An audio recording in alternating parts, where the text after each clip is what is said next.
good. I mean, if you want to promote yourself, you got to be clean. Nobody wants to work on a dirty motor. We don't plan on working on it. We plan on swapping it out if it blows up. Okay. The first thing we did, obviously, is took these hooker block cutters. No, actually, they're not hooker. They're just eBay, no name. Cut them, tucked them in. And we actually cut the steering column down there. Not the steering column, but the hole for the steering column. Right. And pushed it over towards the driver's side. And we used an E36 shaft because it's a smidge longer since we moved it over. Plus, it's also a little thinner. Gotcha. Then, of course, the solid mount mounts there. Camaro oil pan because the truck pan sat pretty low. Made up a custom bracket for the steering pump. Okay. So that's how that works. Custom mount for the reservoir for that.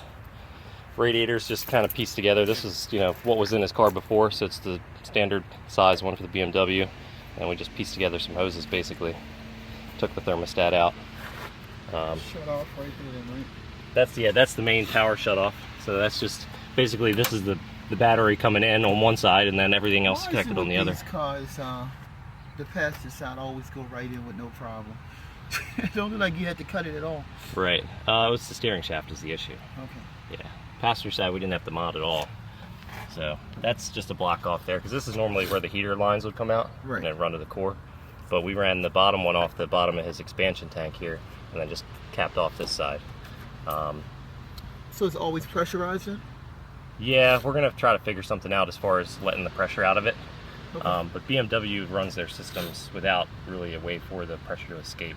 So we just kind of worked with what we had, but we're gonna figure that one out later. Probably get one of those cut-in fills and put it here and have a hose. Yeah, motor's tucked as far back as really we could get it.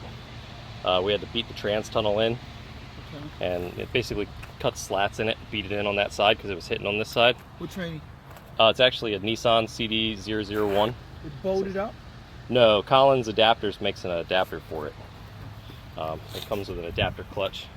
But yeah, once you basically get the LS1 bell housing, the adapter, and then the trans, you cut the bell housing off the trans, and it bolts up. I got the piece here. Where is it? Right here. The bell housing's cut off here, and then it bolts up to where this would normally go. So this comes off, and you bolt up the adapter to that. Oh, like a water pump though. No, this is the front of the trans. Wow. Or that's like the input shaft where it goes through, basically.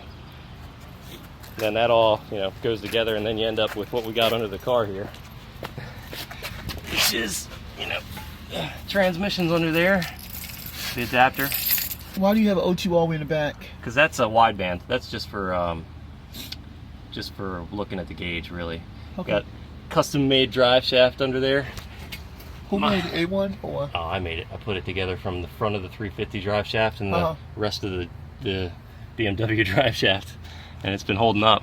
Okay. For now, we'll see.